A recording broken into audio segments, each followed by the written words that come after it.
Sitaram. Well, I'm a little late this morning because I was having such a nice meditation and I got lost in it. And well, it's not such a bad thing, right? When you get lost in meditation. And what I mean by that, the Guru was there with me and guiding, and he also, Swami Parameshananda ji. And he has that form to relate to me like a human being. But there is also a time afterwards that his form goes, and he will guide through consciousness. He will come without that form and without that name. And when he's guiding in those circumstances, guess what happens? Oh, you go into that place of consciousness. Now, you're not going to a place really, because consciousness is all pervading. And this is God without name and form. But you have to exit the body through preparation of yoga, asanas, and relaxation, meditation.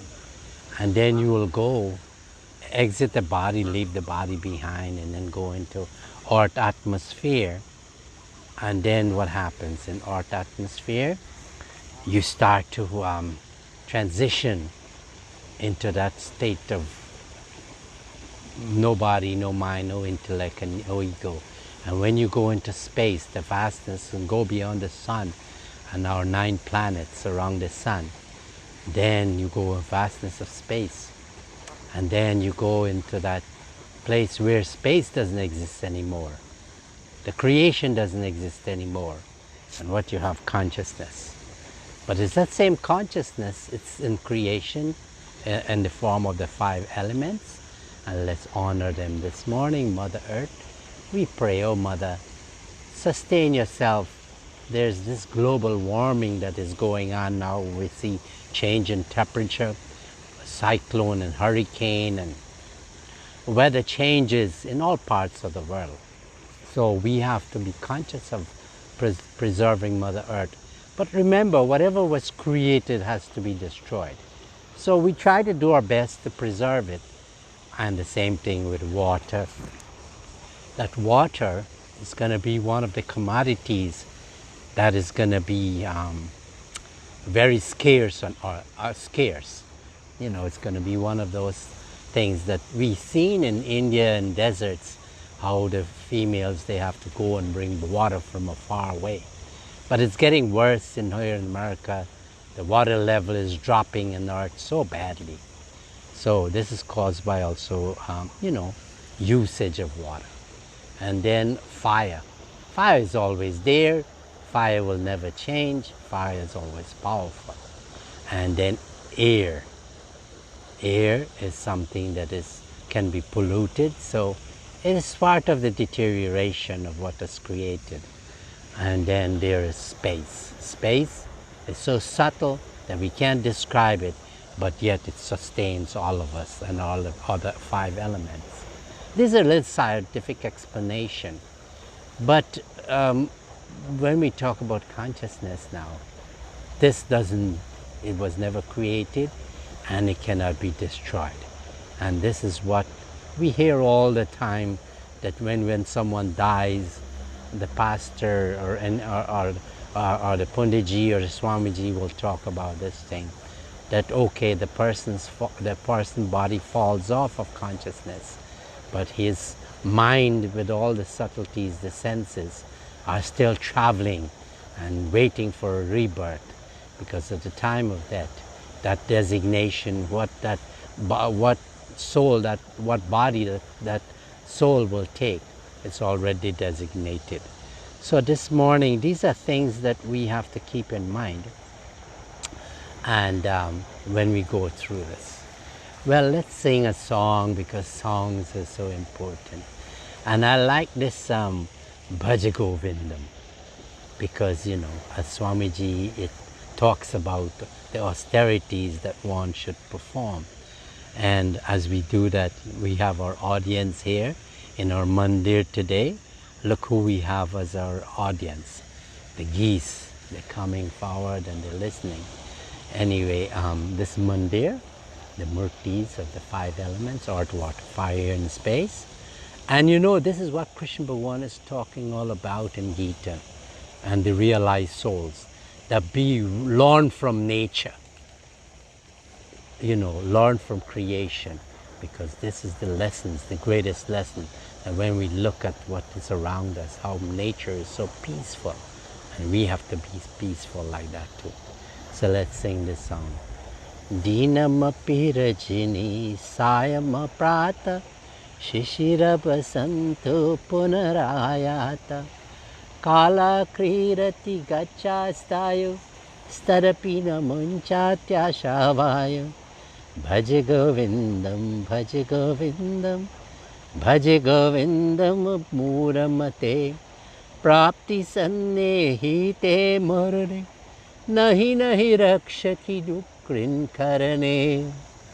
Om Punarapi jananam punarapi maranam punarati janane jatire shayanam iha sansare kalo dushtare kripaya pari pahi murare bhaja govindam bhaja govindam bhaja govindam muramate prapti sanne hite marane nahi nahi rakshati dukrin karane nahi nahi rakshati dukrin karane. Ah, you know, and then I like this one. Kashtvam koha kotta ayata kame janani ko me tatta iti parvayo sarvam sharam vishwam tvaktva swapna vicharam bhaji govindam bhaji govindam bhaji govindam muramate. It asks, think of where you came from. This thought, this question must always be asked. You should ask, where did I come from? What is my purpose here? Who is my father? Who is my mother? And what should I accomplish at the end of this life? Now for us at BHARAT SEVASHRAM, we so properly guided the Swamijis. You know, we have to follow the rules of the ashram. And you know, the rules are so powerful that when you, in the beginning, you'll think, okay, that they're so strict, and there's no leniency. That for us, the monks, we have this brotherhood of ours has to be maintained, and it's maintained in a way that, you know, otherwise the Sangha will disintegrate. And we call these rules, like one of them, the Sangha Vivek, discrimination for the Sangha, the Swamijis. And here's the question that Swami Parameshananda would have asked, and then he gave the answer so that we are properly guided. And for you too, listening devotees, also you can apply them, because they're so powerful that any human relationship can draw from these rules. And then he would have asked, how does the spiritual life of a Sangha monk becomes degenerated? By answer, by mutual quarrel, adverse criticisms against another, harboring feelings of hatred and malice amongst brother monks themselves, distrust, derision, and want of mutual cooperation. How powerful it is. Can this not apply to your relationship, to your wife, your husband, children to their parents, parents to their children? And then he asks again, what are the real sins of the Sangha monks, the Swamijis? And I give the answer, doing anything undesirable or not sanctioned by the Sangha Lord, the Guru, spiritual master, Swami Parameshananda ji. And then he continues, says, disobedience to the teachings of the Sangha Lord. And continues to say, following one's own whims and hobbies, having forgotten and forsake the morals and ideals enjoined by the Sangha Lord. And continue to indulge in thoughts of secular objects of the outer world, without paying any heed to the high spiritual ideas and ideals of the Guru, the spiritual master. To consider himself, the Shanga monk, as a common ordinary person, weak and inert, forgetting his own power and indifferent to lofty prestige and immense spiritual wealth of the Shanga. And then he continues to ask Swami Parameshananda the question, how does the life of a Shanga monk get spoiled? By forsaking discrimination, dispassion, by indulging in sensuality and anger, by disobeying the teachings and directions of the Shanga Lord, in whose grace he has taken shelter. And he continues the question, what are the best principles, the be-all and end-all of a life of a renunciation? Discrimination and dispassion. Dispassion, emotion should not be your guide. Discriminate, choose what's right from wrong. And he gives the answer. He asks the question again, question number 5, how to achieve discrimination, dispassion. And he talks about, think about the end of this life, that when you transition out of this body, what will happen to you? Think always, I have given up my hearth and home and have embraced a life of renunciation.